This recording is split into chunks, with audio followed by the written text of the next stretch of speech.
我在西藏的阿里冈仁波齐徒步54公里，转山已经有10圈了。这里呢，平均海拔在5000米左右。今年我在这里待了已经有1个多月的时间了。那很多人都会问我说：“你一个江苏人在这不高反吗？是不是到这里来以后都会去住有氧酒店呢？”怎么可能呀？这边酒店平常都要300左右一天。那这几天是西藏的这个达瓦节。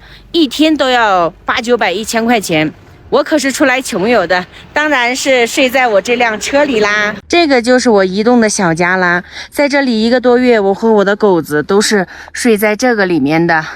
然后这边每天风沙特别大，所以我的朋友在这儿搭了一个帐篷，我们呢几个人就会在这里面做个饭。这个电源没有电了，我要拿过来充电，不然晚上我帐篷里面它就没有电了。这是一款楚比特的户外移动电源，它采用的是磷酸铁锂的电芯，安全耐高温。我这一路上都靠它了，现在把它充上电，1个半小时左右它就可以充满了。现在电源已经充上了。我来这里1个多月的时间，我咳了能有1个月，中间我感觉已经好了，然后过了2、3天它又开始咳了。